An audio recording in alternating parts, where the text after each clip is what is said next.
क्या आप भी एक secondary source of income generate करना चाहते हैं मगर अपने बिजनेस या जॉब में समय नहीं है? तो यह वीडियो आपके लिए है।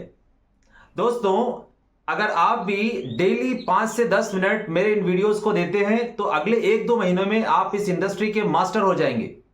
दोस्तों, जिस इंडस्ट्री की मैं बात कर रहा हूं, यह इंडस्ट्री है वेब 3.0 की। यह इंडस्ट्री है क्रिप्टो करेंसी की। यह इंडस्ट्री है ट्रेंड, टेक्नोलॉजी और स्पीड का एक बेहतरीन कॉम्बिनेशन है। अगर आप इस इंडस्ट्री को सीखते हैं, समझते हैं, जानते हैं तो आप भी इस इंडस्ट्री से एक बहुत बड़ी वेल्थ क्रिएट कर सकते हैं। दोस्तों, मेरा नाम शक्तिपाल है और मैं इस इंडस्ट्री से पिछले कई साल से जुड़ा हुआ हूं और इस इंडस्ट्री में मैंने बहुत सारे पैसे लॉस करने के बाद मैंने इस इंडस्ट्री से पिछले कुछ सालों से कंसिस्टेंस वे में इनकम जनरेट की है और इस इंडस्ट्री के माध्यम से मैंने एक अच्छी खासी वेल्थ क्रिएट कर पाया हूं। तो मैं चाहता हूं कि आप सभी लोग इस इंडस्ट्री का पार्ट बने, इसको सीखें, समझें और जानें। तो चलिए शुरू करते हैं आज का हमारा वीडियो। दोस्तों, आज का हमारा ये वीडियो इस पूरी सीरीज का ये चौथा वीडियो है। अगर आप पिछले वीडियोस को भी देखना चाहें तो आई बटन पे क्लिक करके आप पिछले वीडियोस को भी देख सकते हैं। और अगर आप इस पूरी सीरीज को देखेंगे तो आप इस इंडस्ट्री के बेसिक्स को पूरी तरह से समझ पाएंगे।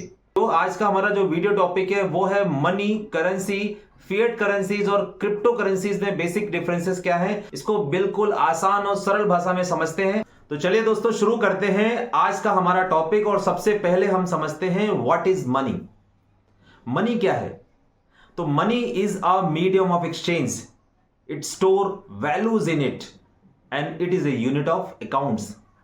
मतलब कोई भी ऐसी चीज जिसके अंदर खुद की एक वैल्यू हो और जिसके थ्रू हम कोई भी चीज का लेन देन कर सकते हैं, वो चीज जो है ना, act as a form of money. For example gold coins. Gold coin से हम मार्केट में कोई भी चीज खरीद सकते हैं जो गोल्ड की जितनी वैल्यू है उसके अनुसार। तो यहां पर जो गोल्ड कॉइन्स है ये act as a form of money. आज से 30-40 साल पहले अगर हम जाएं तो वहां पर बहुत सारे गांवों में गेहूं के बदले में बहुत सारी चीजों को एक्सचेंज कर सकते थे। मैंने खुद किया है। 30 साल पहले गेहूं के बदले में हमने बहुत सारी आइसक्रीम खाई है। तो यहां पर जो गेहूं है it acts as a form of money.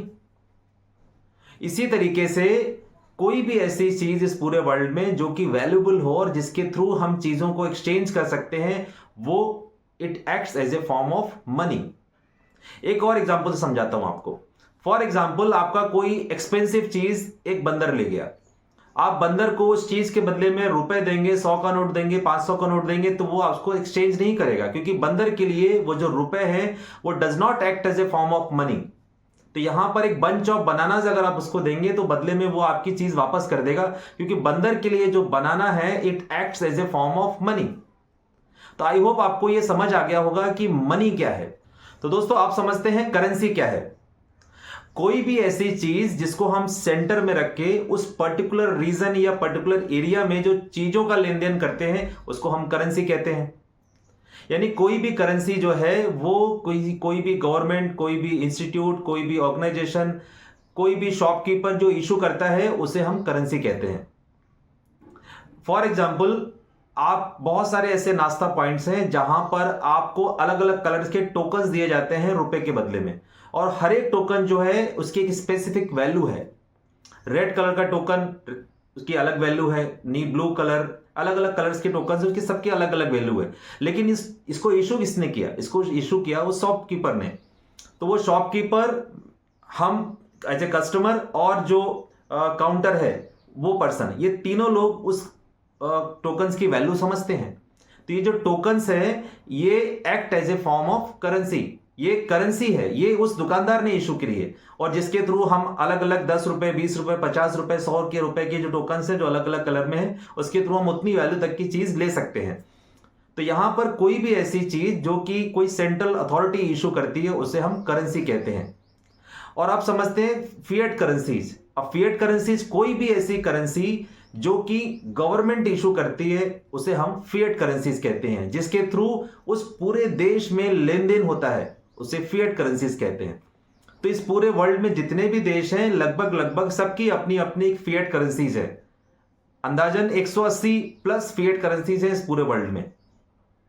अब समझते हैं फिएट करेंसीज और क्रिप्टो करेंसीज में क्या डिफरेंस है। तो चलिए इसको समझते हैं। दोस्तों फिएट करेंसी जो है वो गवर्नमेंट इशू करती है और उसकी सप्लाई जो है ना वो अनलिमिटेड हो सकती है। हर गवर्नमेंट अपने देश के इन्फ्लेशन और डिफ्लेशन के हिसाब से करेंसीज को प्रिंट करती है और ये जो करेंसीज हैं ये बैंक के थ्रू कंट्रोल होते हैं। मतलब इसका जो हिसाब किताब है वो बैंक रखता है और ये जो है सिक्के के फॉर्म में, नोट के फॉर्म में, है ना, इस फॉर्म में हमारे पास अवेलेबल है। डिजिटल करेंसी डिजिटल फॉर्म में भी हमारे पास अवेलेबल है और इसका जो लेन देन है ये हम करते हैं चेक्स के थ्रू, है ना, पीयर टू पीयर यानी कैश टू कैश हम लेन देन कर लेते हैं। इसके बाद हम यूपीआई ट्रांजेक्शन है ना, आरटीजीएस, आईएमपीएस, इसके थ्रू हम ट्रांजेक्शन करते हैं। क्रेडिट कार्ड वगैरह, डेबिट कार्ड के थ्रू भी, प्लास्टिक मनी अगर हम बात करें तो इसके थ्रू भी हम लेन देन करते हैं।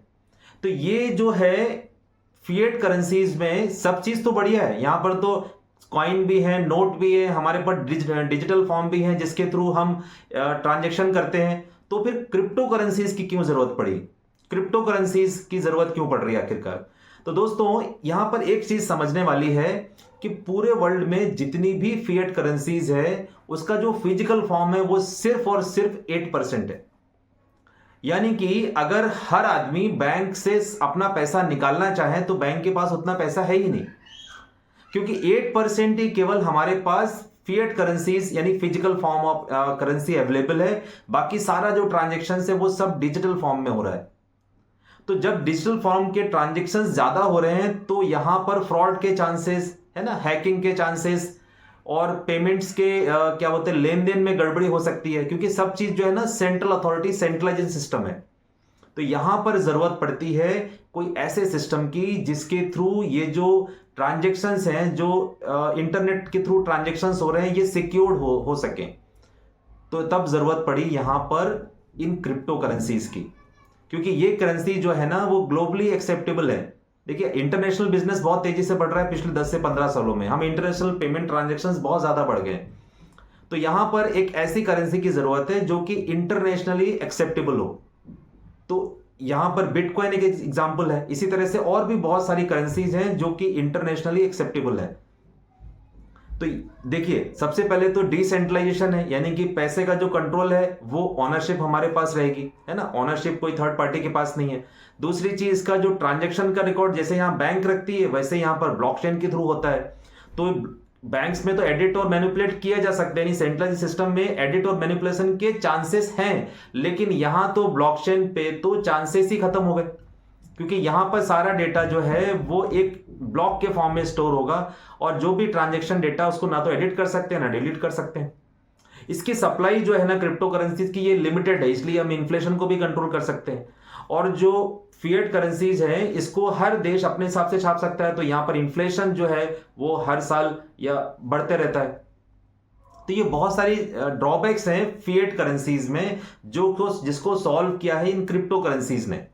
यानी एक और तरह का बैंकिंग सिस्टम, एक और तरह की करेंसीज हमारे बीच में इंट्रोड्यूस हो रही है, ये है क्रिप्टो करेंसी।